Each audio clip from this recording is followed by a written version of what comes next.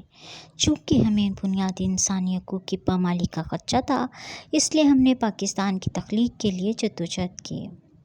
قائد اعظم رحمۃ اللہ کی نظر میں پاکستان ایک ایسا ملک تھا جہاں حقوق، آزادیاں، انصاف اور رواداری کار فرما ہونا تھی۔ یوں پاکستان دوسرے ممالک اور معاشروں کے لیے ایک مثال بن سکتا تھا تاکہ وہ بھی اس کے نقش قدم پر چل کر خوشگوار اور فلاحی صورت اختیار کر سکتے۔ نظریہ پاکستان فلاحی اور مثالی ریاست کے قیام کو بنیاد سمجھا گیا۔ قومی استحکام۔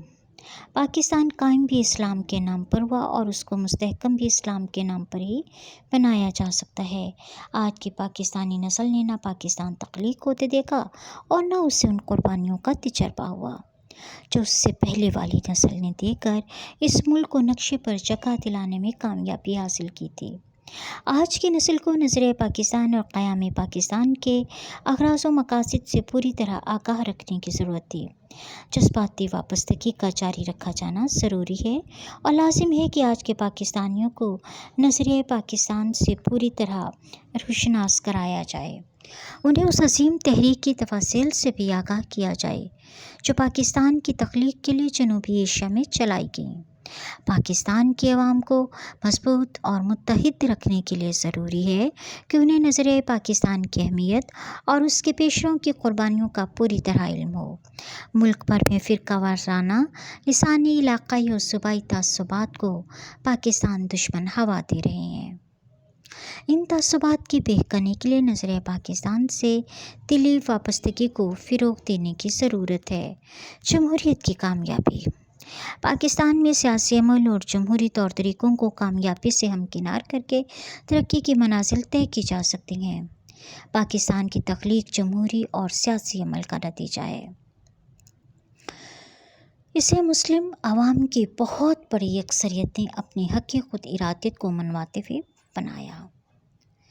پاکستان کا تحفظ بھی جمہوری اقدار کے فروغ اور عوامی قوتوں کو اعلیٰ حیثیت دے کر کیا جا سکتا ہے۔ اسلام اپنی روح میں ایک جمہوری نظام ہے۔ اس میں شورائے طریقے کو اپنایا جاتا ہے اور قانون کی حاکمیت کو یقینی بنایا جاتا ہے۔ اگر نظریہ پاکستان پر پوری طرح عمل کیا جائے تو ملک میں رواداری، انصاف اور جمہوریت کی جڑیں مضبوط ہو سکتی ہیں۔ نظریہ اسلام میں جمہوریت ایک اہم ستون کی حیثیت رکھتی ہے۔